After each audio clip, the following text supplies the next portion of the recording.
Sahabat Pijar TV, terima kasih sudah klik video YouTube ini. Kiranya kebenaran firman yang saudara dapatkan menerangi kehidupan saudara. Dan untuk mudah menyaksikan video-video lainnya dan mendapatkan update dengan cepat, gimana caranya? Klik subscribe-nya. Jangan lupa berkat Tuhan jangan disimpan sendiri. Klik tombol share di bawah dan dibagikan video ini ke banyak orang sebanyak-banyaknya yang saudara kenal. Salam terang bagi Indonesia.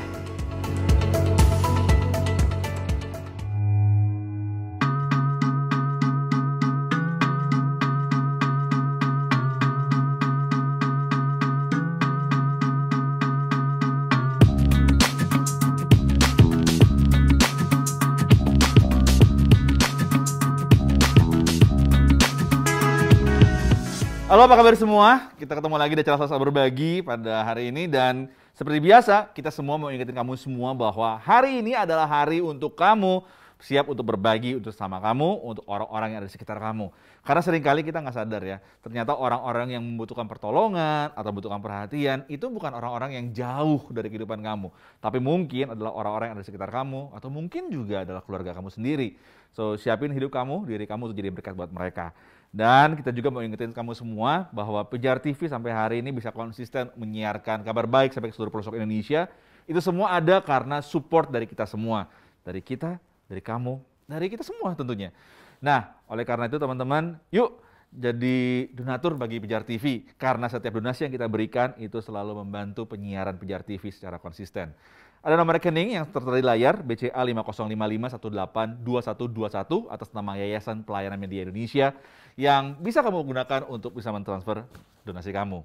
Dan kamu bisa menonton atau bisa menyaksikan tayangan-tayangan Pijar TV di Transvision Channel 778, atau kamu juga bisa menyaksikannya lewat live streaming di www.pijar.tv. Dan mungkin dalam kehidupan kita kan nggak selalu mulus ya, selalu ada masalah atau mungkin juga ada problem. Kalau kamu punya pertanyaan atas setiap kehidupan kita atau permohonan doa, komentar ataupun saran, kamu bisa WhatsApp ke 0813-8700-7055 dan ada tim respon Pijar TV yang siap untuk melayani Anda semua. Kita juga mau undang kamu semua untuk mampir ke online shopnya Pijar TV, karena saat ini, lihat di sini ada merchandise Pijar TV yang Anda bisa dapatkan. Wow, Ya, so ya. cool. Cuma ada di online shop Pijar TV yang ada Tokopedia ataupun Shopee. Ada kaos, ada tumbler, dan ini yang paling baru. Kamu bisa lihat, set. Tumblernya warna putih, coba bayangin. Keren banget ya. Di sini tulisan terang bagi Indonesia dan eksklusif cuma bisa kamu dapetin di online shopnya Pijar TV yang ada di Tokopedia ataupun Shopee. Dan selain itu ada USB pengajaran, video pengajaran dari Pendeta Esra Soru dan juga Bambang Nursena yang bisa kamu dapatkan. Oke, kita akan mulai saat ini pembicaraan kita di Selasa Berbagi. Dan saya mau nyapa teman-teman dulu yang sudah hadir bersama kita pada sore hari ini. Ada Peter Chris dari Bible Everyday. Taman kota sebelah kanan. Lampu taman kota sebelah kanan. Lampu taman kota sebelah kanan. Lampu taman kota sebelah kanan ya. Oke, gimana Bible Everyday hari ini? Baik-baik saja. Ada perkembangan apa? Lagi dipaksa untuk nerusin Bible Everyday jilid 3. Oh, jilid 3? Dipaksa tuh ya. Waduh, nanti kita lihat ya apa yang akan di-share nih di bukunya yang jilid 3 ini ya. Luar biasa. Supaya kita belajar terus tentang firman Tuhan pastinya lewat Bible Everyday. Lalu ada Pastor Randy Chandra Dinata dari Master Plan You. Halo, shalom semuanya. Apa kabar? Wah, mantap. Gimana Master Plan hari-hari ini? It's good, so good. Online gimana? Pengaruh nggak sih sama komunitas di Master Plan? Oh, berpengaruh sekali. Jadi maksudnya pengaruhnya apa? Lebih banyak, lebih dikit, lebih antusias atau? Udah mulai jenuh. Pengen cepet-cepet onsite. Oh, udah cepet-cepet Iya. onsite. Bawaannya pengen bisa fellowship secara langsung gitu. Oke, thank you Ren. Lalu ada Raguel Lewi. Wah, bisa gitu ya. Raguel Lewi. Lu pengen lebih dikenal dari New Wine Church atau Ngegas Tapi Sayang kalau komunitas? Yesus Kristus. Oh, haleluya. Sorry nempel. Apa El? Komunitas dari New Wine? Ini mana aja lah. New Wine aja. Dan hari ini tentunya kita mau ngebahas satu tema, Church versus Community. Nah ini ya, selalu ada banyak orang yang saat ini banyak nanya, saya udah di gereja, tapi kenapa saya harus juga terlibat di dalam komunitas di dalam gereja? Siapa suruh? Ya itu yang kita mau bahas, Oh, gitu gitu kan? ya. Oke, Itu yang mau oke, kita oke. bahas. saya emang nggak cukup kalau cuma ibadah hari Minggu doang gitu loh. Emang harus juga saya terlibat di komunitas di dalam gereja juga gitu kan. Nah, hal-hal itu yang kita mau bahas hari-hari ini karena seperti biasa Selasa Berbagi ini ada karena ada begitu banyak pertanyaan-pertanyaan yang masuk ke Tirna Sopejar TV dan inilah yang kita akan bahas hari ini. Oke, guys, sebenarnya ada perbedaan nggak sih kita bergereja di hari Minggu aja sama kita juga ada di komunitas-komunitas di gereja atau komunitas-komunitas rohani sebenarnya. Ada perbedaannya nggak sih sebenarnya? Nomor satu sebenarnya yang resmi itu gereja. Komunitas ya ada banyak, tapi rata-rata yang saya tahu apalagi komunitas rohani banyak nggak resminya. Jadi dalam arti tidak ada perlindungan hukum, cuma muncul gitu aja. Sebenarnya soalnya saya pernah belajar, gue pernah belajar bahwa ini katanya kalau bikin satu komunitas sebenarnya harus minta izin orang sekeliling dulu katanya. Katanya sebenarnya katanya begitu, nggak tahu ini bener apa enggak sih. Tapi kalau orang yang tahu hukum sih gitu. Nah, tetapi dasarnya sebenarnya gereja itu sendiri sebenarnya sebuah komunitas. Dan Betul. sebenarnya kan yang disuruh Yesus kan di atas batu karang ini aku mendirikan jemaatku. Betul. Yang dalam beberapa terjemahan diterjemahkan sebagai church. Betul. Jadi sebenarnya Yesus bangun itu gereja. Even though walaupun gereja itu ada komunitas itu sendiri. Gereja itu adalah komunitas. Gereja kan bisa berarti kita. Gereja bisa berarti kumpulan orang percaya. Jadi sebenarnya dari komunitas itu sebenarnya gereja. Cuma jadi masalah menurut gua adalah memang banyak orang luka di gereja. Dan itu bisa terjadi gara-gara banyak faktor. Bisa karena faktor memposisikan dirinya kurang ngerti, ekspektasi terlalu tinggi, bisa juga karena manipulasi dan abuse di dalam. Ya tapi sebenarnya tidak mengubah kenyataan bahwa gereja itu sebenarnya desainnya Tuhan. Betul. Pada di perjanjian lama yang Tuhan bangun itu, yang desain pertama yang dia bangun itu keluarga. Terus yang perjanjian baru yang dia bangun itu adalah gereja. Jadi saya rasa keluarga dan gereja itu ada dua hal yang kita tidak bisa pisahkan dan kedua-duanya penting karena itu desainnya Tuhan. Walaupun desainnya lagi kita tidak berhasil memakai dengan baik bukan berarti dia kehilangan fungsinya. Cuma kita yang belum bisa memakai dengan baik. Jadi saya sih gitu. Ya, Ren, gue mau nanya Ren. Kalau tadi El sempat bilang bahwa mungkin ada beberapa orang yang pernah ngalamin kepahitan, ada beberapa orang yang mungkin mengalami penolakan dalam gereja, sehingga banyak orang juga bertumbuh di dalam yang namanya komunitas gitu.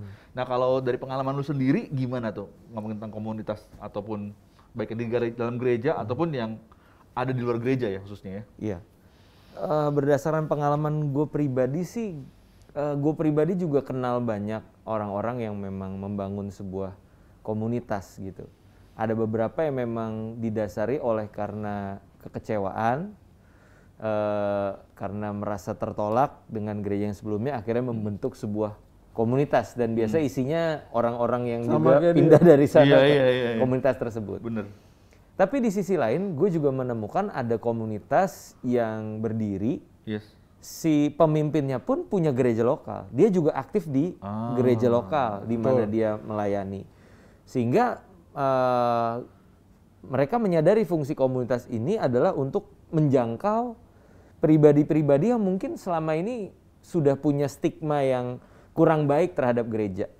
Entah karena pengalaman atau hal-hal lain gitu. Sehingga dari komunitas itu mereka bisa dijangkau, mereka bisa dimuridkan, mereka bisa diperlengkapi. Namun pada akhirnya komunitas ini akan menyadari bahwa one day lu akan balik ke gereja gitu.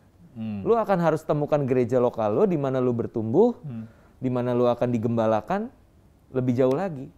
Gitu loh. Jadi gue percaya komunitas itu bisa jadi perpanjangan tangan gereja selama gereja dan komunitas tahu fungsinya masing-masing dan yang ada mereka bisa untuk saling melengkapi, saling mensupport satu dengan yang lain. Bisa aja. Mantap. Cakep kan? Nggak salah kan? Nah sebelum nanti gue mau tanya ke Mas Kris, terutama tadi soal yang tadi ya, tadi El sempat tanya soal konteks bahwa di batu karang inilah Tuhan mendirikan jemaatnya gitu kan. Di dalam gereja juga saat ini juga lagi tren untuk bangun komunitas juga di dalamnya kan saat ini kan. Nah pelayanan komunitas dalam gereja untuk tujuan menjangkau tersebut dan juga memuridkan, apa nge-overlap nggak sih sama komisi di dalam gereja yang udah ada sebetulnya? Iya, di satu sisi kita mesti tahu juga bahwa ketika bermunculan komunitas, artinya ada sebuah kebutuhan dari orang-orang untuk memiliki satu perkumpulan yang di mana ada fellowship, ada kedekatan satu dengan yang lain. Dan ini bisa menjadi sebuah teguran juga ya untuk gereja ketika mereka mulai melihat dirinya sendiri apakah sekedar sorry to say tapi seperti one stop service ya. Ketika orang datang mereka melayani cuma sekedar ya udah yang penting lu ibadah, Betul. kasih persembahan, kelar abis itu pulang. Iya. Nggak ada urusan lagi gitu loh. Tapi gereja kan harusnya menjadi juga sebuah komunitas di mana ada hubungan, ada follow up-nya, ada penggembalaan, ada tindak lanjutnya gitu. Walaupun memang sangat disayangkan ada beberapa orang yang juga nggak pengen untuk into community gitu. Mereka lebih memilih ya udah gue datang ke gereja cuma sekedar beribadah habis itu pulang gitu. Tapi kan ini tidak membuat gereja itu menjadi tidak membangun komunitasnya gitu. Betul. Dan di satu sisi komunitas-komunitas yang ada juga harus sadar keberadaannya itu sejauh mana sih bisa menjadi perpanjangan tangan gereja gitu loh. Jangan sampai juga akhirnya udah nggak usah ke gereja, udah cukup kok kita berkomunitas gitu. Padahal banyak hal-hal yang nggak bisa dikerjakan kalau kita nggak punya gereja. Misalkan contoh sederhana soal menikah aja. Yang tadi Al sempat cerita tadi ya. Gimana caranya ada satu komunitas yang memberkati lalu akhirnya tercatat resmi tanpa melalui gereja? Kan nggak mungkin. Betul. Kayak gitu. Jadi sesimpel itu sih, kita mesti tahu fungsi kita masing-masing dan batasan kita masing-masing gitu. Artinya sebenarnya kalau kita ngomongin gereja dengan komunitas, sebetulnya kalau gereja mungkin hanya satu arah aja pengajaran aja, tapi kalau komunitas, terutama komunitas sel gitu ya, kalau yang paling umum di dalam gereja yang bisa dikenal tuh, itu bisa membuat orang justru lebih terbangun karena dia dimuridkan gitu kan, ada proses pemuridan di dalamnya. Oke. Mas Kris, di Bible Everyday sendiri kan ada banyak orang yang juga ngikutin pengajaran-pengajarannya Mas Kris atau apa yang di-share, apa yang dibagiin sama Mas Kris itu di Bible Everyday kan. Nah, menurut Mas Kris sendiri, kenapa ada banyak orang hadir dalam komunitas itu sendiri? Apakah karena gereja nggak cukup melengkapi? Gabut paling. Kenapa? Gabut. Apa karena gereja nggak terlalu melengkapi atau karena apa Mas Kris? Ini ngomongin tentang kebutuhan komunitas ya di luar gereja. Ya apa ya? Mungkin itu jadi yang dicari ya, merasa ada dicari ya. Karena tidak diajarin how to read the Bible gitu. Itu mungkin yang dicari. Sehingga orang mendekat gitu. Sebuah fenomena yang wajar sebetulnya. Kalau tidak mendapatkan sesuatu di rumah, ya, dia pasti akan mencoba untuk cari ke tempat lain. Gitu. Dan tadi El kasih sesuatu yang sangat bagus bahwa keluarga dan gereja nggak bisa dipisahkan. Gitu. Bahkan itu mungkin jadi satu kesatuan. Gitu. Kita ada orang-orang yang menyebut bahwa gereja adalah second home-nya dia. Iya. Kayak gitu. Jadi ketika di rumah tidak mendapatkannya kan sama kayak kejadian secara umum ya. Tidak mendapatkan kasih sayang di rumah, dia akan mencari ke tempat yang lain. Demikian juga mungkin dengan Bible Everyday. Ketika di rumahnya, di keluarganya, di gerejanya tidak mendapatkan pengajaran yang menurut dia, aku membutuhkan ini untuk pertumbuhan imanku, dan dia mencoba mencari ke tempat lain. Dan mencari komunitas-komunitas. Saya sering ditanyakan juga, Kak, ada komunitasnya nggak sih Kak? Bang, ada buka komunitas untuk study nggak sih? Aku nggak pernah, dan aku nggak akan pernah mau untuk inisiasi sebuah kelompok study Bible. Aku yang buka, aku nggak mau. Tapi aku selalu bilang, jika kalian memiliki ada orang-orang yang belajar, aku akan datang visit. Gitu. Tapi inisiasi tidak akan pernah datang dari saya. Gitu. Karena merasa bahwa kalau yang sehat itu adalah kalau dia di dalam gereja sebetulnya. Iya, seperti katakan tadi, sebetulnya istilah komunitas itu kan baru datang terakhir-terakhir ini dengan apa ya, tuh kayak euforia gitu kan. Kalau gereja nggak ada komunitinya, kayaknya nggak maju gitu kan. Itu kan kayak euforia. Jadi entah apa merek gerejanya dari dimensi mana, langsung ada C-nya di belakang gitu kan. Bla bla bla bla bla community. Jebret jebret jebret community kayak gitu. Euforia aja. Bahkan mereka ngerti nggak sih bahwa sebetulnya gereja itu adalah komunitas. Karena gereja itu adalah komunitas. Iya, itu kan sama kan. Kalau dibilang di sini aku tadi cari ya dari UI aja lah, dari UI aja bilang bahwa komunitas dapat dimaknai sebagai sebuah kelompok dari satu masyarakat atau sebagai sebuah kelompok orang yang hidup dalam suatu area khusus, memiliki karakteristik budaya yang sama, apapun definisinya, komunitas memiliki sifat interaksi. Yang ditekankan interaksi informal, spontan daripada interaksi formal serta memiliki orientasi yang jelas. Ada interaksi di sana. Ini dari apa namanya, salah satu, aku cuma dari UI punya perpustakaan tadi gitu sih. Jadi ada interaksi. Interaksinya sebenarnya dikejar ya. Berarti interaksi berarti kan ngomongin tadi kan soal kebutuhan dan pemenuhan kebutuhan tadi itu. Sehingga tidak mencari atau mendirikan komunitas yang lain. Di luar gereja. Gitu. Dan tadi ada kata-kata yang bagus tuh, spontan dan informal. Iya. Nah, suasana yang spontan dan informal itu komeng dong. Itu seringkali kan mungkin nggak rasanya nggak ditemukan lagi gitu loh. Sehingga mereka akan mencari bahwa mana nih yang bisa kasih suasana yang seperti itu kayak gitu. Padahal spontan itu ada di Kisah Para Rasul ya. Jadi dia berinteraksi ada need itu kan, terus langsung jebret si para rasul ngumpulin orang-orangnya terus pilih ini Stefanus, ini kamu Filipus, ini itu kan sesuatu yang sangat-sangat spontaneous gitu. Ya, bukannya awalnya pengajaran sebenarnya di dalam rumah Tuhan itu harusnya memang seperti itu kan? Waktu di awal-awal tuh bentuknya bukan satu arah sebenarnya. Itulah gereja. Gitu. Iya, harusnya kan seperti itu gitu. Tapi mungkin karena pergeseran inilah gitu loh. Karena orang sekarang lebih jadi satu arah sehingga orang merasa kebutuhannya nggak terpenuhi di dalam gereja secara formal. Sehingga dibutuhkan yang namanya komunitas gitu kan. Oke. Nah, kita coba masuk ke pertanyaan-pertanyaan pemirsa ya yang udah masuk ke Pijar TV. Mungkin El bisa share nih El. Ini ada pertanyaan. Katanya, Kak, menurut Kakak apa sih perbedaan antara gereja dan komunitas tadi? Karena udah dijawab ya, gereja sama komunitas tadi udah dijawab penuh. Padahal gereja kan juga adalah persekutuan dan komunitas orang-orang percaya. Kenapa perlu ada komunitas lagi dalam sebuah gereja menurut KL? Saya nggak pernah dengar ada, mungkin kalau ada istilah komunitas dalam gereja, saya curiganya itu ada faktor bahwa gereja dulu ada gereja orang nggak kenal satu sama lain. Rasanya begitu ya. Karena menurut saya gereja sendiri adalah sebuah komunitas. Jadi kalau misalnya ada komunitas dalam komunitas, menurut saya itu sesuatu yang nggak biasa. Saya rasa kan memang itu dasarnya itu memang tadi itu gereja cuma datang, hi bye, dengar khotbah hi bye. Tapi rasanya kok nggak bisa gini doang. Terus ada komunitasnya, makanya disebutlah komunitas. Ya itu cara-cara orang lah, itu bahasa orang. Tapi menurut saya sebenarnya harusnya nggak banyak beda, harusnya nggak ada bedanya. Saya percaya bahwa gereja harusnya suasananya ya mungkin ada yang suka serius ya, tapi saya sendiri nggak suka gereja yang serius-serius banget.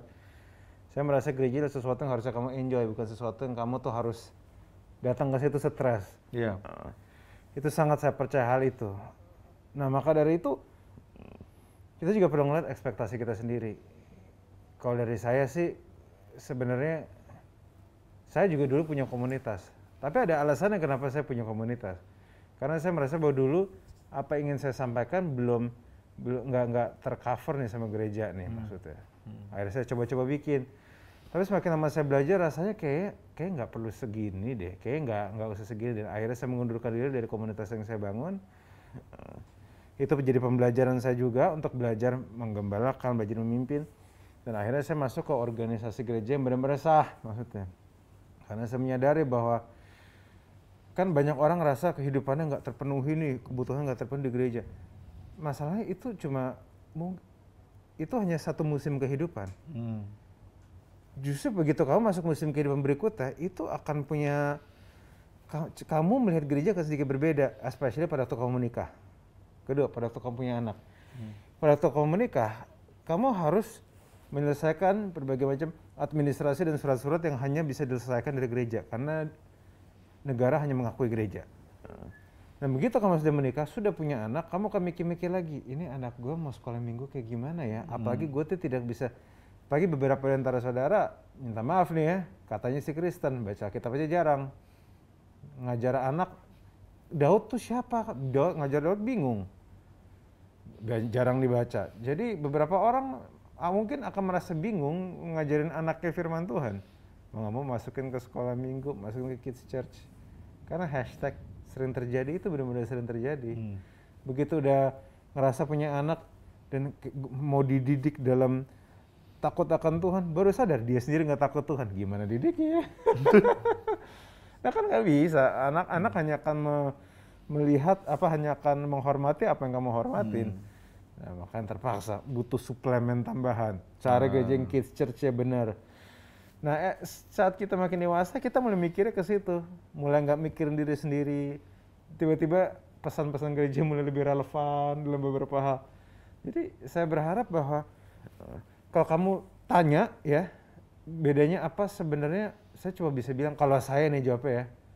Satu itu legal, satu itu mungkin itu hadir karena ada kebutuhan-kebutuhan khusus, satu kayak komunitas suka makan bakmi untuk gereja, itu kan khusus tuh kan. Komunitas bakmi ya? Komunitas bakmi, atau komunitas suka makan rendang, atau komunitas sepeda, itu hal-hal khusus.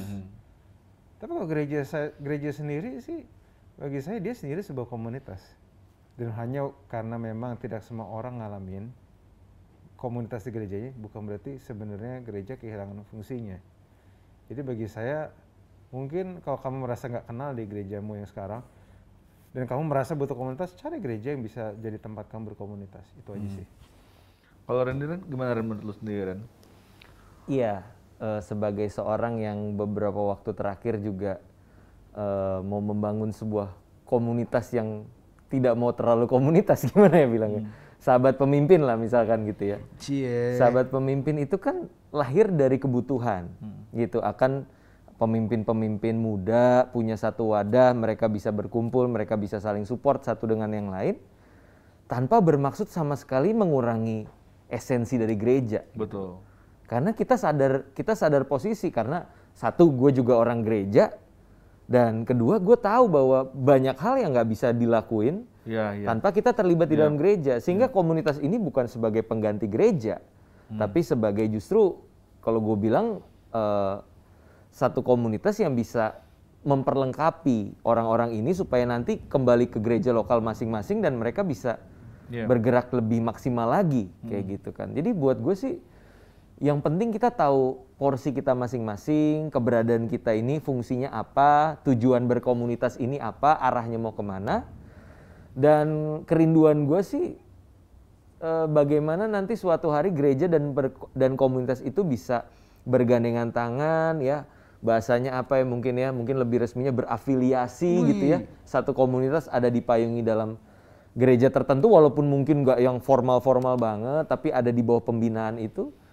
Dan pada akhirnya komunitas sadar bahwa orang-orang ini harus diarahkan untuk memiliki gereja lokal. Gereja lokal. Karena kita tahu bahwa pertumbuhan yang tepat itu adalah di gereja lokal. Di gereja lokal. Di komunitas. Gitu. Bukan hanya sekedar karena badan hukumnya kali tadi yang El tadi bilang ya. Karena tadi kan El bilang seseorang bisa bertumbuh itu mungkin karena kedewasaan berpikirnya mulai bertumbuh gitu kan. Ketika dia merasa needs-nya ada, sehingga dia ngerasa, kayaknya ini saatnya gue butuh. Dan khotbah-khotbah yang gue terima ternyata ini relevan sama hidup gue gitu loh. Tapi kok nyambung ya? Padahal selama ini emang gitu. Dan juga tempat untuk didengar kali ya. Orang-orang banyak ngerasa bahwa kayaknya tempat di sini hari ini, tempat saya bertumbuh ini kok nggak ada saluran untuk saya didengar ya. Karena biasa komunitas juga kan range usianya nggak beda jauh. Iya. Mungkin kalau di gereja rasanya, wah bapak gembala gua terlalu jauh nih gitu. Padahal kan harusnya ada orang-orang di bawahnya yang bisa kita jangkau kayak gitu. Iya. Nah, ini kebetulan ada pertanyaan juga nih, nyambung nih. Sebenarnya komunitas apa yang tepat, komunitas yang tepat untuk kita bertumbuh itu seperti apa sih? Dan gimana cara milih komunitas yang tepat? Nanti ada pertanyaan ini satu orang nanya cukup banyak, tapi kalau boleh gue belah, komunitas yang tepat untuk bertumbuh itu seperti apa? Mungkin teman-teman bisa ngasih tahu ciri-cirinya sebuah community. Kalau kita setuju bahwa gereja itu adalah komunitas itu juga gitu ya, gereja adalah komunitas. Yang sehat itu seperti apa sih? Yang tepat untuk kita bertumbuh itu seperti apa? Dan gimana cara memilih komunitas yang tepat untuk kita bertumbuh? Dari Mas Chris mungkin? Komunitas yang bisa bertumbuh adalah komunitas bercocok tanam. Karena jelas Karena ada bertumbuh. Pertumbuhan di sana. Setuju banget. Kalau Nggak komunitas salah untuk sih. sehat ya komunitas olahraga. Karena akan disuruh untuk sehat. Kalau di pengalaman Mas Chris gimana sih Mas? Waktu misalkan lu milih gereja yang tepat buat lu, gereja yang tepat buat yang bisa benar-benar buat lu. Nah ini nih, ini rumah gua nih. kurasa aku nggak bisa dicontoh untuk ini. Apa namanya? Satu hal gini. Kan kita tadi setuju bahwa tidak bisa dibedakan antara gereja dan komunitas. Betul. Karena awalnya tak ada istilah komunitas kan. Hanya kemudian ketika gereja semakin besar, ya, anggotanya banyak. Betul. Jadi tadi tidak saling mengenal tadi itu. Iya. Interaksi Iya. yang tidak resmi ya, interaksi yang informal, interaksi yang spontan itu tidak terjadi. Betul. Karena ada begitu banyak orang. Kadang-kadang kalau begitu Iya. banyak orang kita bingung dengan Benar, siapa gitu benar. kan. Beda dengan gereja-gereja dulu zamannya gereja masih kecil yang benar-benar bahwa gereja lokal itu benar-benar gak banyak, paling ratusan juga gitu. Dan saling mengenal gitu satu dengan yang lainnya. Jadi mereka pun tidak memerlukan program komunitas atau apapun itu. Karena mereka pasti akan ketemu dengan sendirinya. Iya. Berangkat gereja bisa bareng-barengan. Pulang dari gereja bisa makan bareng gitu kan, bertemu dan bahas. Bahkan kemudian di tengah-tengah minggu juga mereka bisa bertemu walaupun nggak ada catatan ibadah dan segala macamnya. Iya. Karena jumlah. Iya. Jumlah daripada orang-orang percaya. Iya. Jumlah daripada orang-orang Kristen gitu. Nah sekarang ketika sebuah gereja jadi gede, sebuah gereja itu gede gitu, dan kemudian ingin tetap mewarisi apa yang Yesus bangun tadi. Mau nggak mau ya tadi, bahwa kita kembali seperti gereja rasul-rasul. Ya ini ya, ada kelompok-kelompok ya, dibagi kelompok-kelompok itu. Tergantung tadi termasuk juga range umur, minat dan segala macamnya. Betul. Itu yang terjadi gitu. Di mana nama Yesus ada di situ, nggak sekedar komunitas bakmi ya, komunitas kopi atau apa kan enggak gitu. Karena kita kan ingin bertumbuh. Kayak tadi di atas batu karang ini aku akan mendirikan gerejaku. Kan itu dimulai dari apa? Dimulai daripada pengakuan Yesus, Petrus. Gua adalah Mesias, ya. Jadi komunitas gereja didirikan, dibentuk setelah ada deklarasi daripada kemesiahan Yesus kan. Kita mengakui Yesus adalah Tuhan dan Mesias itu. Ada deklarasi situ baru kemudian untuk mewujudkan deklarasi tersebut menjadi nyata, ada komunitas-komunitas tadi, gereja tadi didirikan. Nah, di situ. Nah, sekarang kalau kita lihat di situ ya, kita mencari gereja atau komunitas yang benar adalah ya tadi, di mana ada deklarasi nama Yesus Kristus tadi ditinggikan di sana. Itu dulu dilihat. Dan mungkin salah satunya yang bikin kita bisa benar-benar bertumbuh adalah di mana kita bisa berinteraksi ya. Kayaknya dari tadi kita obrolin itu kan. Ada kebutuhan untuk kita bisa berinteraksi, Persekutuan. untuk kita bisa bertanya. Iya. Ya, makanya dilihat di prosesnya kan dilihat ketika Tuhan Yesus bilang di atas batu karang ini aku akan mendirikan jemaatku. Kan kita lihat di Kisah Para Rasul bagaimana Petrus yang mendengar berita itu menghidupinya gitu kan. Kita lihat di Kisah 2 dan seterusnya. Betul. Dan mereka ada kelompok-kelompok kecil, ada kebutuhan yang Memecah roti dijawab. bersama Iya. Setiap hari. Itu adalah tanda juga yang yang dilihat kan, menunjukkan gereja sehat gitu kan. Bahwa setiap hari tandanya mereka makin dihormati oleh manusia. Iya. Dan Tuhan menambahkan jumlah bilangan kepada mereka. Iya. Ada pertumbuhan di sana gitu. Mereka mendapatkan disegani oleh orang-orang juga di awal gitu kan, disegani oleh orang-orang. Ada pertumbuhan terjadi di sana. Kalau kita bisa lihat itu dalam sebuah gereja, jebret datang gitu kan, dan bisa melihat itu semua. Nggak ada salahnya Anda untuk menetap di situ. Tapi itu tidak akan Anda temukan kalau Anda hanya mampir-mampir saja sebentar dan kemudian pergi dari hari Minggu ke gereja A, hari Minggunya lagi ke gereja B, hari Minggunya lagi ke gereja C. Betul, Bisa. pindah-pindah. Anda harus melihat dulu satu gereja ini, satu komunitas ini dalam jangka waktu tertentu, 2 Betul. bulan kah, 3 bulan kah, Betul. kayak probation gitu, sehingga Anda benar-benar tahu bagaimana sebenarnya gereja ini. Dan tidak hanya sekedar datang, tapi coba ajak ngomong sebelah, kawan yang duduk di sebelah sini. bro apa kabar bro, gitu. Gitu. Saya baru di sini, gitu kan, bro gimana, gitu kan, berjemaat di sini, kayak gitu. Saya juga baru di sini. Sama kita sama-sama baru. Iya. Kan, gitu. Iya kan gitu kan. Iya. Iya, itu hal itu ya yang membuat aku menetap di sebuah gereja gitu kan. Dua hal itu, apa namanya? Ya di waktu merantau ke Medan, ketika duduk sendirian ada yang nyapa, tahu, ini gue berjemaat di sini gitu kan. Sama ketika sampai di Jakarta juga di gereja sekarang itu juga sama juga gitu kan. Di tengah gereja yang gede ragu untuk menetap atau berjemaat di situ, apakah berkomunitas di sini? Karena ada orang yang menyapa dan gue dianggap ada gitu. Ya, dan itu saya kan. anggap, akhirnya ya enggak di sinilah gitu.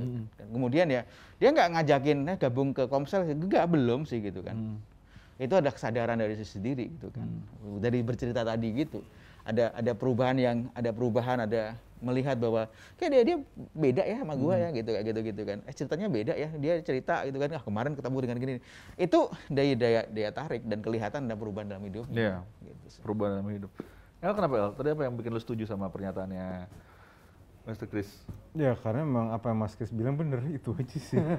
Setuju, makanya setuju. Ya kita ya bahwa memang ya satu sisi kita perlu ngerti bahwa nggak semua dari orang bisa tertanam di gereja yang sama. Orang beda-beda, jadi bisa tertanam di gereja pun juga bisa berbeda-beda. Yang cocok di satu gereja belum tentu cocok tempat lain. Ibaratnya kayak tanah lah. Iya. Tumbuhan itu juga macam-macam. Iya. Ada yang cocok di tanah kering, ada yang cocok di tanah basah. Nggak semua bisa cocok di satu. Belum tentu kamu masuk gereja gede yang keren semua, bisa aja kamu ngerasa, ini keren, ini bagus ya, tapi kok ngerasa nggak homey ya? Bisa loh kayak gitu. Iya. Begitupun sebaliknya bisa aja, gereja gede gitu keren, kayak gue bisa di sini nih. Orang tuh beda-beda. Tapi kalau dari saya sih, ini yang saya tahu. Kita akan nempel sama orang-orang yang mirip sama kita. Iya. Jadi kalau misalnya kamu punya nilai-nilai, set of values, nilai-nilai kehidupan, dan kamu ngeliat gereja ini somehow kok agak mirip ya nilai-nilainya sama kamu, apa yang kamu percaya, relate lah, istilah anak sekarang tuh relate.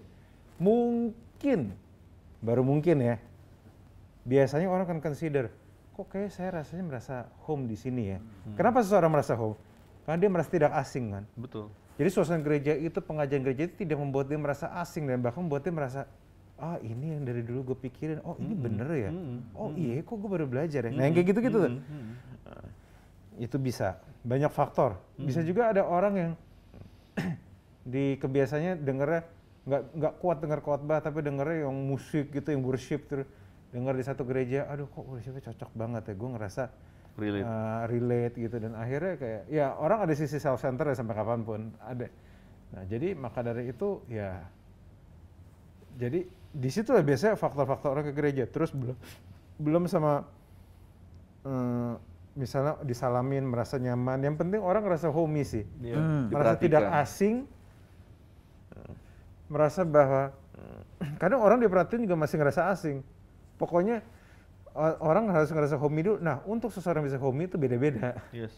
Ada yang karena ngeliat worshipnya, ada yang karena dengar khotbahnya, ada yang karena memang orang ramah, ada yang gerejanya gembalanya kebetulan ramah, ada yang kayak gitu.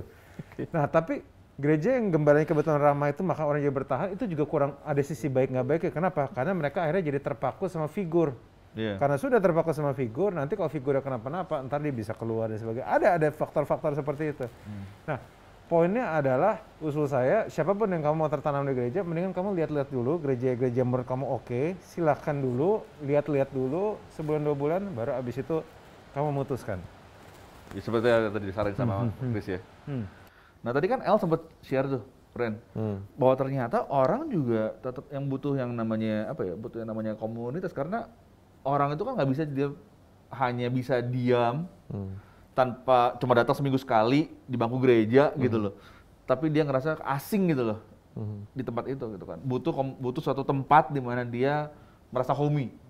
Tapi bayangin kalau misalkan di gereja itu ada gede banget, ada 1000 jemaat itu di dalamnya. Sekarang apalagi online gitu kan. Gimana dia bisa ngerasa homey gitu loh kalau misalkan nggak ada tempat khusus untuk dia bisa merasa itu rumahnya dia, bahwa dia bisa diperhatiin, bahwa dia bisa kumpul sama teman-teman sebayanya dia atau seprofesi sama dia gitu. Kalau menurut lu gimana? Ya, makanya dengan munculnya komunitas-komunitas itu di luar gereja, sedikit banyak harusnya gereja bisa berkaca kepada dirinya sendiri dan akhirnya mulai mengimprove hal-hal yang harus dia improve kayak gitu. Misalkan kita bicara soal gereja yang adalah komunitas. Pertanyaannya, apakah benar komunitas itu bisa dirasakan di tengah-tengah gereja? Makanya gereja-gereja pasti zaman sekarang ada yang namanya komunitas sel, gitu kan. Mereka membangun komunitas-komunitas kecil di luar jam ibadah. Nah, itu kan bentuk mereka menjawab kebutuhan kan dari orang-orang bahwa jemaatku nih butuh fellowship, jemaatku nih butuh dimuridkan, jemaatku nih butuh sentuhan langsung nih, yang mungkin gembala senior nggak bisa ribuan orang disentuh satu persatu kan. Maka hadirlah komunitas sel dengan ketua-ketua komselnya gitu kan, yang diperlengkapi sedemikian rupa. Terus juga gereja punya ibadah kategorial, ya kan, yang disesuaikan dengan usia, ada ibadah youth, dewasa muda, kaum ibu dan sebagainya. Semua itu kan udah dipersiapkan. Nah, pertanyaannya kan, kalaupun ada, seberapa berkualitas sih? Gitu. Sering banget kan orang, youth gua nggak jalan nih, gua nggak ngerasain kekeluargaannya, gua nggak ngerasain ini itu. Akhirnya muncullah komunitas di luar gereja yang tanda kutip menjadi jawaban kebutuhan mereka dan mereka akan mencari ke tempat itu kan. Gitu. Nah. Jadi di satu sisi gereja pun harus berkaca gitu loh dengan keberadaannya. Nah, gimana kalau misalkan ada orang tadi dia malah lebih bisa bertumbuh di komunitas di luar gereja itu daripada di dalam gereja gitu loh. Jadi ya justru gue ngerasa lebih homey di komunitas ini, gue justru lebih bisa diperhatiin, gue bisa lebih merasa bertumbuh dalam Tuhan. Sejak gue ada komunitas di luar gereja ini, gue malah jadi lebih kenal Tuhan lebih lagi. Sedang gue kalau di dalam gereja di hari Minggu, justru gue ngerasa kok gue nggak bertumbuh sama sekali malah gitu. Nah, apa yang harus dilakuin sama orang seperti ini? Ya, kalau menurut gue sah-sah aja sih kalau orang merasa bertumbuh di luar gereja gitu kan, di tengah komunitas itu dia merasa lebih dapat firman-nya, dia dapat komunitasnya dan sebagainya. Tapi dari satu sisi yang punya komunitas pun harus tahu porsinya dia tuh apa sih, keberadaan komunitas ini untuk apa? Apakah untuk mengumpulkan jemaat-jemaat dari gereja lalu ujungnya membuka gereja lagi gitu kan? Itu kan yang selalu membuat gereja pun akhirnya jadi punya perspektif yang kurang baik terhadap komunitas kayak gitu. Karena lahir dari kekecewaan mungkin, lalu akhirnya membentuk sebuah komunitas non gereja gitu, yang tidak mendorong orang untuk ke gereja gitu. Tapi di satu sisi ketika orang merasa bertumbuh di sebuah komunitas, bukankah seharusnya nilai-nilai yang baik yang dia dapatkan di komunitas itu bisa dia terapkan hal-hal baik tersebut selama masih di dalam koridor yang sama, visi yang sama, untuk membangkitkan apa yang mungkin selama ini kurang berkembang Di gereja lokalnya? di gereja lokalnya. Jadi dua-dua ini bisa saling melengkapi, saling bersinergi seharusnya. Cuma mungkin yang kurang ya di tengah-tengah keadaan saat ini yaitu komunikasi. Iya. Kapan ada kesempatan di mana orang yang mungkin aktif di dunia komunitas dan mereka gereja yang juga concern akan banyak nih komunitas di luar sana tapi kok kurang terarah ya. Nah, mereka bisa duduk bersama, ngomongin sebenarnya fungsinya masing-masing itu apa sih gitu. Itu akan indah sekali sih kalau menurut aku.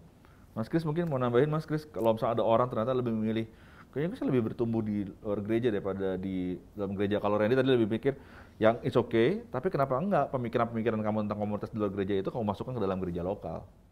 Ya, itu pemikiran yang menarik gini. Ketika orang merasa bertumbuh di luar, aku kalau ke gereja ini, aku keluar dari gereja ini dan kemudian masuk ke dalam komunitas yang dan ini tidak bergereja gitu.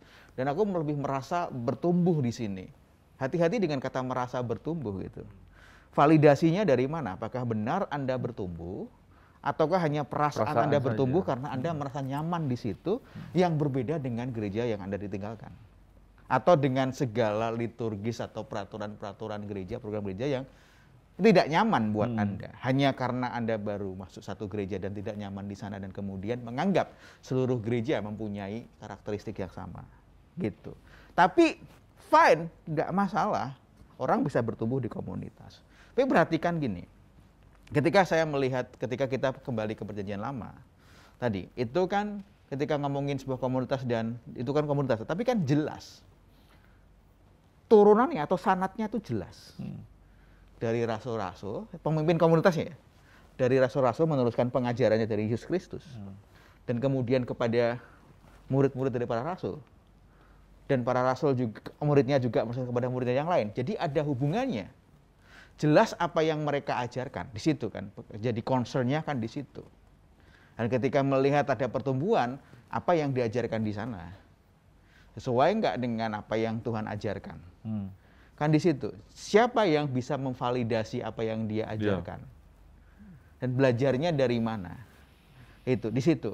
Belum lagi nanti kalau menemukan situasi-situasi yang memaksa Anda untuk mendapatkan surat atau persetujuan atau syarat dari gereja, Anda akan bingung untuk cari gereja sih di situ sih. Kayak gitu. Apalagi kalau malahan kemudian sang pemimpin komunitas tidak bertanggung jawab gitu. Ya udah kamu cari sendiri kan mau menikah lo gitu kan kayak gitu. Ada yang model kayak gitu kan. Oh ya kita nggak baptisan di sini sih, kita hanya ngumpul-ngumpul aja, nanti baptis cari sendiri gereja lain gitu. Iya. Kerugian di sana. Makanya kembali bilang bahwa kalau dulu kan karena mereka mendapatkan mandatnya runut gitu kan. Murid ke murid, ke murid, ke murid, ke murid itu kan sampai pada zaman bapak-bapak gereja. Tapi kalau di sini perhatikan lagi komunitas ini seperti apa dan apa yang dicari oleh pemimpinnya. Dan di situ tadi ngomongin soal kesadaran dari pemimpinnya untuk bisa saling afiliasi dengan gereja karena itu penting. Anda hidup di Indonesia. Gereja mau nggak mau bagi orang Kristen, gereja yang diakui di gereja, kelembagaan gereja penting bagi Anda karena Anda masih hidup di Indonesia gitu. Ya, kita sepakat di sini ya bahwa ternyata komunitas di dalam gereja lah yang lebih penting karena kita bisa bertumbuh, tapi selain bertumbuh juga badan hukum itu penting juga gitu, jangan kita lewatin itu juga. Dan ada pertanyaan nih masuk nih, teman-teman bisa jawab. Kak, cuma aku sering kali menemukan kalau birokrasi gereja itu merugikan loh dibanding komunitas ya. Contoh real nih, aku orang susah dan nenekku pernah jatuh dari tangga dan kakinya patah. Waktu itu butuh banget urgent dibawa ke rumah sakit dan dioperasi. Aku sebagai pengerja gereja ngajuin diakonia gereja dan itu diputer-puter ke sana sini Kak. Pada lepas tangan dan akhirnya aku cuma dapat jatah 1 juta dari diakonia gereja yang jelas nggak bakal cukup buat operasi nenekku. Padahal waktu aku cerita ke komunitas pemerintahku, mereka langsung galang dana dan langsung keluar uang untuk bantu operasi nenekku sampai tercover kebutuhannya. Aku sih bukan mengukur gereja dari seberapa banyak gereja bisa bantu aku, tapi somehow dari pengalamanku community bisa berbuat lebih dari gereja. Gimana tuh Kak? Legit, banyak kayak gitu, tapi nggak semua gereja kayak gitu juga.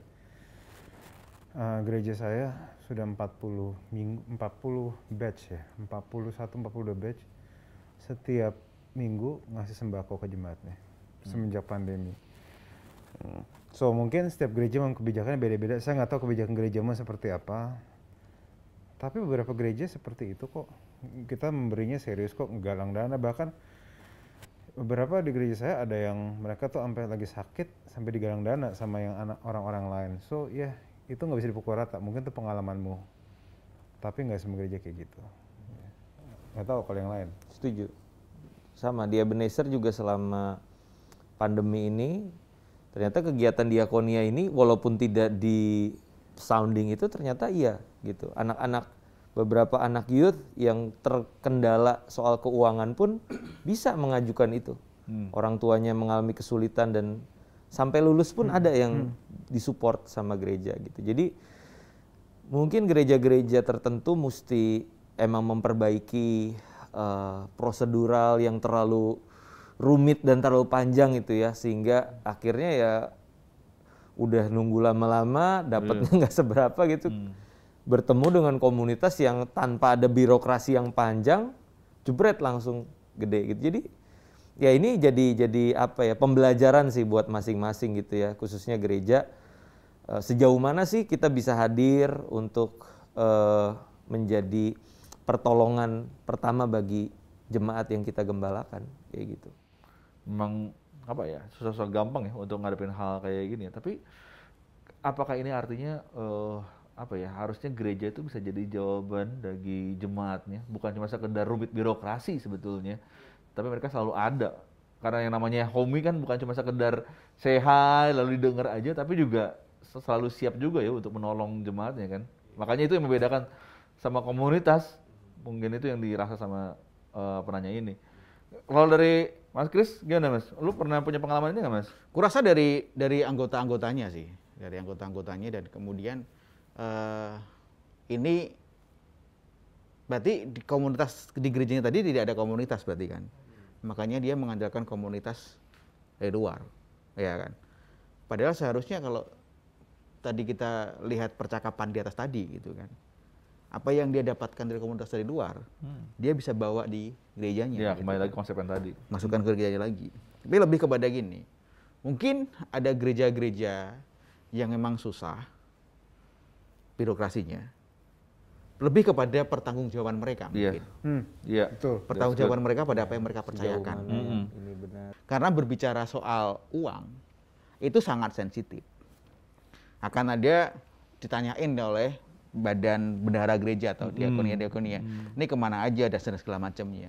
Mungkin itu yang terjadi sehingga lama. Sementara itu, kalau komunitas kan dengan mudahnya aja gitu kan. Lo butuh apa? Lo butuh apa? Lo butuh apa gitu kan. Gini tolong bantu gini gitu kan.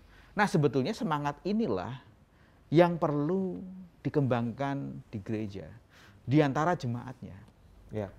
Dimulai dari siapa? Mungkin dimulai dari pemimpinnya. Jadi seorang pemimpin atau katakanlah diri sendiri gitu kan. Dia pengerja gereja tadi katakan gitu kan. Pada saat ada orang yang membutuhkan segala macam, dia bisa langsung merespon dengan apa yang dia punya gitu. Itu bisa jadi teladan, akan menular ke yang lainnya. Tanpa perlu lewat birokrasi Tanpa gereja. perlu lewat birokrasi. Jadi gitu. sukarela dari pribadi lepas pribadi Iya, kan. itu dulu digalakkan gitu. Dan aku rasa kalau gereja melihat itu jadi pandang baik dan banyak buktinya bahwa yang dilakukan adalah benar-benar dibutuhkan oleh orang-orang dan bertanggung jawab pemakaiannya, aku bisa lihat bahwa bisa jadi bukan menghilangkan prosesnya, tapi ada cut-cut tertentu yang mungkin dipotong. Katakanlah diberikan lebih dahulu, baru kemudian ditelusuri persyaratan dan yang lainnya di belakangan. Action lebih dulu gitu kan. Itu dicontohkan sangat baik kok. Dalam tempat aku berkomunitas gitu. Ini hal sepele, tapi jadi contoh yang baik. Orang ngumpul itu kan pasti makan. Iya. Biasanya gitu kan. Nah, dalam banyak komsel yang lain ya di gerejaku yang aku lihat itu ada yang diwajibkan digilir itu kan. Minggu ini keluarga Randy yang akan bawa ya, minggu depan keluarga L yang bawa ya, kayak gitu. Atau ada juga yang kemudian kalau pas pertemuan pertemuan komsel ini ya, ngumpul ya, ngumpulin duit ya. Ada seperti itu. Apakah itu salah? Enggak salah. Itu benar, enggak masalah gitu kan. Orang sama-sama kan gitu kan. Walaupun mungkin akan ditemukan keberatan-keberatan, tapi aku mengambil langkah yang berbeda. Enggak melakukan keduanya itu. Aku mencoba bawa makanan ala kadarnya aja gitu. Makanan ringan gitu kan. Kadang gorengan, kadang buah dibawa gitu, bawa gitu kan. Pada akhirnya apa? Anggota bertanya, boleh bawa makanan ya? Aku boleh bawa ini enggak? Aku boleh bawa ini. Sampai sekarang tidak ada satupun yang merasa terbeban untuk bawa. Bahkan selalu lebih dan kita selalu bawa pulang itu bawa pulang gitu kan. Iya, selalu begitu gitu. Dan ini berefek kepada kebutuhan-kebutuhan yang lain. Karena begitu ada need misalnya dibawa berobat dan segala macamnya, itu udah langsung bergerak gitu kan. Kamu butuh apa lagi? Ke dokter mana gitu kan? Udah ada yang bawa belum? Udah ada ini belum? Kamu ada insurance gak ada ini? Udah siapa yang akan nolong gitu kan? Makanannya udah ada yang ngatur belum gitu. Itu ngefek ke sana. Hanya dimulai dari pemimpinnya tadi. atau siapapun lah, karena Anda bisa menjadi pemimpin atas diri Anda sendiri. Mulai tunjukkan bahwa, hei aku mulai bawa ini. Itu kan bergulung-gulung dampaknya sih, sampai sekarang. Aku punya pengalaman yang kurang lebih sama ya. Jadi salah satu anak youth di tempatku itu selama pandemi ini mengalami kesulitan ekonomi orang tuanya, sehingga bayar sekolah tuh terhambat. Nah, sebulan 2 bulan pertama itu anak youth nggak pakai bilang ke gereja tuh. Yuk kita ngumpulin yuk buat si A gitu kan. Kumpulin. Sebulan, 2 bulan, 3 bulan berasa juga nih mulai, aduh berat juga nih gitu kan.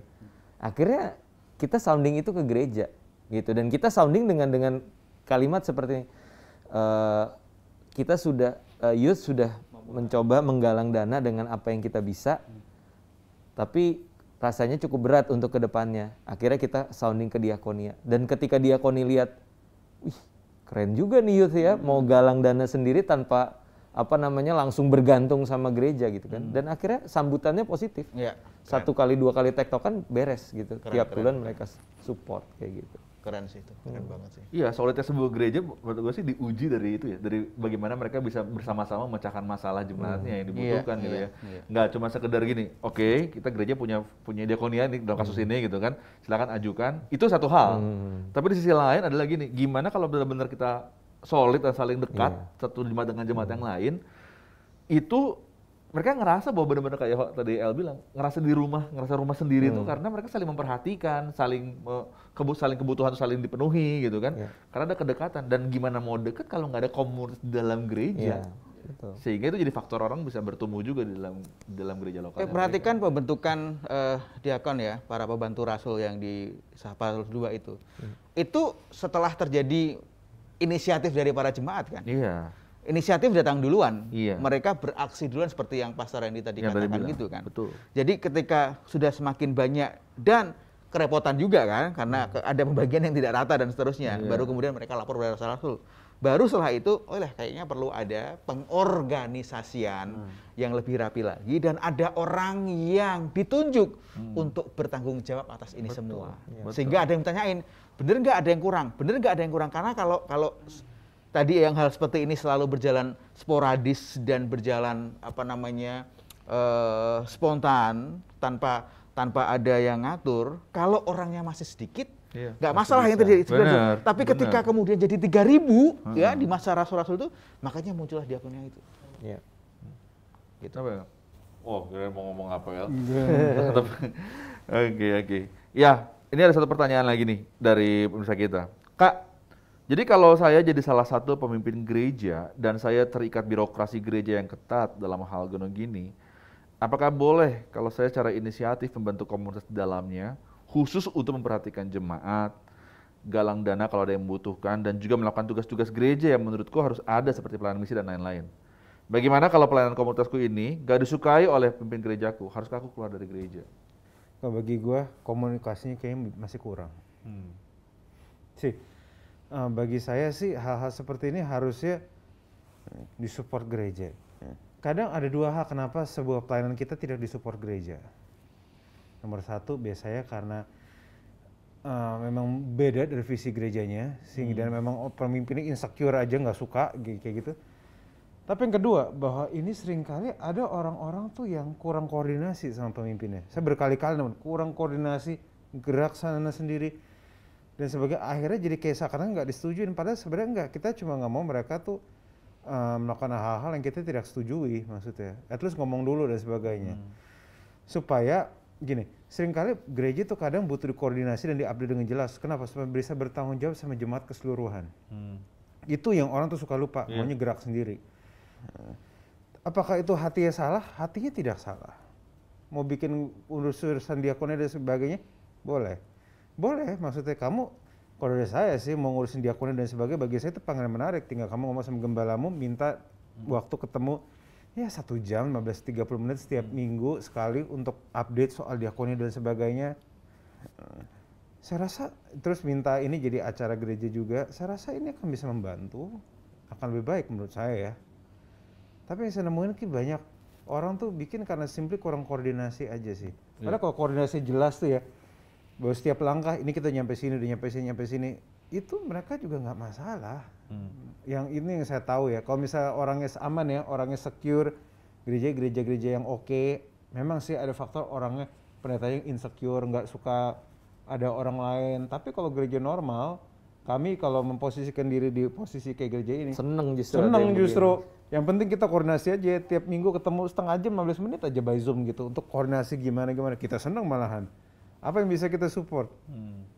Karena orang kalau misalnya udah cinta Tuhan, hidup buat Tuhan, nggak mungkin nggak mau melayani, nggak mungkin.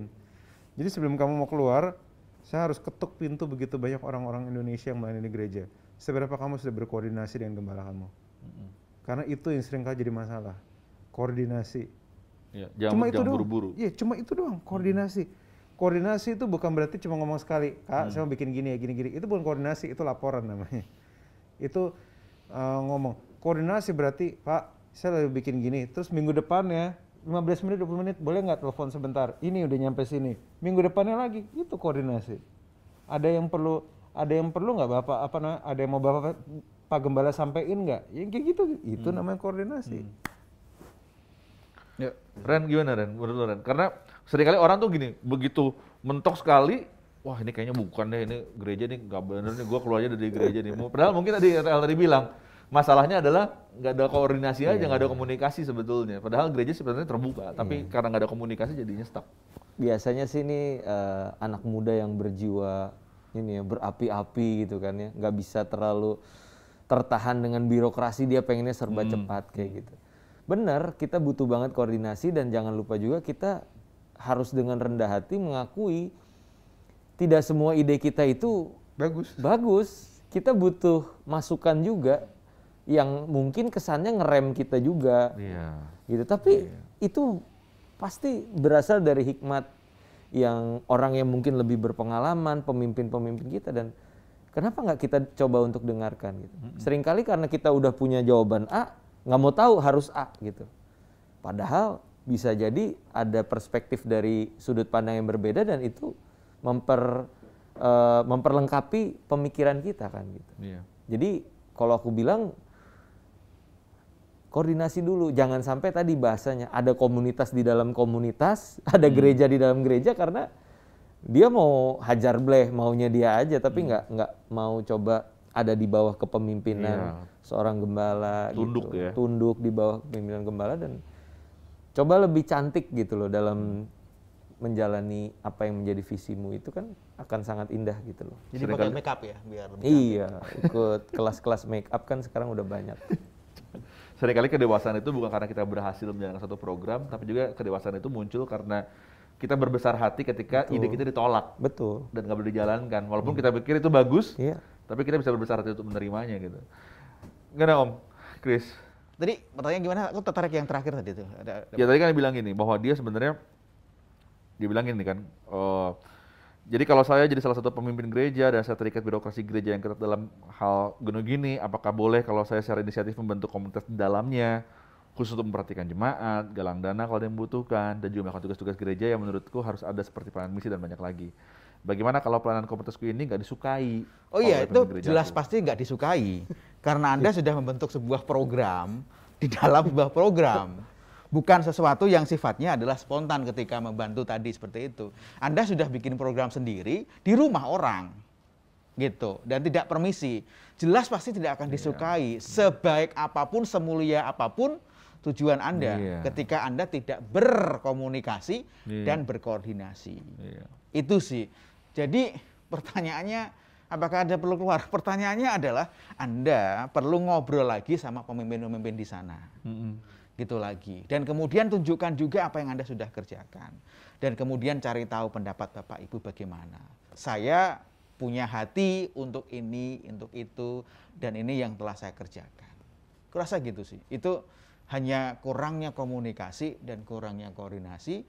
Anda terburu-buru pengen melakukan sesuatu, entah apa tujuannya, semoga tujuannya baik gitu kan, untuk membantu sesama dan segala macamnya, tapi jelas bahwa itu sudah ada organisasi dan Anda memakai orang-orang yang ada di organisasi tersebut untuk kegiatan yang Anda lakukan itu. Jelas ini nggak sopan. Iya. Pasti akan. Kalau tadi gini, nggak sopan. Jelas ini nggak sopan. gitu. Oke. Itu sih menurut saya begitu sih. Thank you. Oke teman-teman, ini udah masuk di menit injury time, udah terakhir. Injury time. Oke teman-teman, kita mau sampai kesimpulan buat teman-teman kita tentang church dan gereja dan komunitas ya. Boleh sampaikan apa yang jadi kesimpulan, apa yang jadi concern kalian teman-teman tentang gereja dan komunitas? Bagi saya, nongkrong itu boleh. Silakan nongkrong di mana aja, komunitas mana aja. Tapi jangan lupa bahwa kamu butuh rumah. Nongkrong boleh di mana aja, tapi rumah. Setelah nongkrong, baliklah ke rumah. Nongkrong di warung kopi. Tercopyright pun. Iya, copyright loh. Oh iya, Itu bahasa lain. copyright. Nongkrong copyright ya. Ya kalau gue pribadi tadi, komunitas tahu fungsinya, bahwa mereka bukan pengganti gereja, mereka perpanjangan tangan gereja untuk menjangkau mungkin yang tidak terjangkau. Dan pemimpinnya nggak boleh against gereja, pemimpinnya nggak boleh anti gereja, pemimpinnya bahkan harus juga punya gereja lokal di mana dia bertumbuh sehingga akhirnya ya gereja dan komunitas ini bisa bergandengan tangan untuk menjangkau orang-orang lebih banyak lagi. Itu sih dari aku. Mas Kris? Paling nyaman ya dan aman itu cari gereja yang base-nya adalah komunitas. Gitu. Jadi komunitas tidak hanya sekedar program, tapi dia benar-benar menghidupi komunitasnya. Jadi dengan Anda memiliki komunitas dalam gereja, gereja yang berkomunitas tadi, mau nongkrong di mana saja seperti L tadi, Anda pasti akan bisa pulang, gitu.